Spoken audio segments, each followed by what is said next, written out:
Firefox est un des logiciels libres qui montre la plus belle réussite.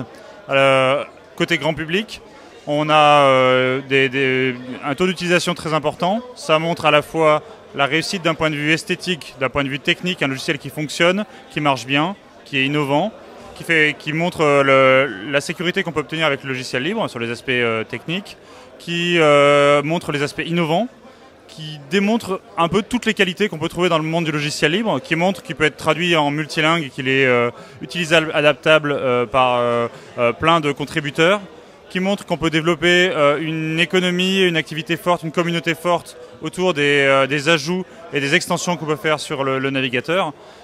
C'est en résumé une très belle illustration de toutes les qualités inhérentes au logiciel libre.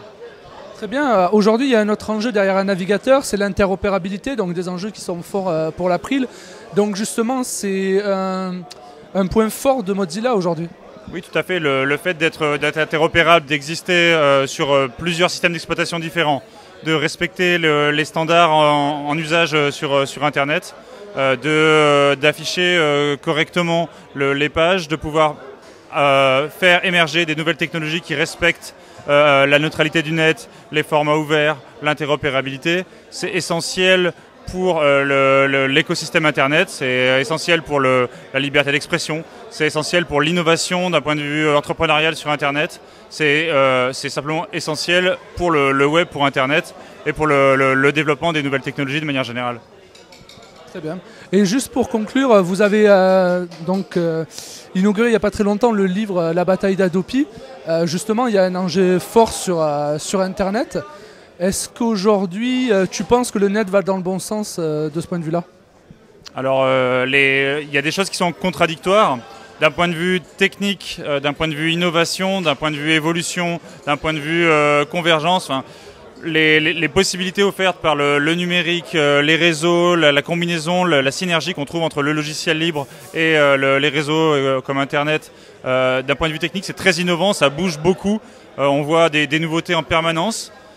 Donc d'un point de vue technique, j'ai aucun souci, on voit que ça évolue très vite et de manière très positive côté logiciel libre. Ensuite, d'un point de vue politique, d'un point de vue juridique, il y a un certain nombre de lois qui passent et qui sont très mauvaises, très limitantes, très bridantes, qui sont pour du contrôle, du filtrage, des limitations sur Internet. On a diverses lois qui s'enchaînent, qui ne marchent pas, qui ne sont pas applicables, qui ne sont pas appliquées, qui ne tiennent pas la route. Et on continue d'en rajouter. Et là, il y a des choses à faire pour se battre sur cette thématique-là. Il y a eu DAFC, il y a eu Adopi, il y a des volontés de filtrage du net, il y a des volontés de porter atteinte à la neutralité d'Internet. Il y a un certain nombre de lois sur lesquelles il est important d'intervenir. Et on se bat côté April sur ces thématiques-là pour assurer à la fois la promotion et la défense du logiciel libre de manière plus large pour avoir une informatique libre, ouverte, un respect des standards sur Internet, tout à fait. Merci beaucoup pour cette interview et à bientôt. Merci et à bientôt.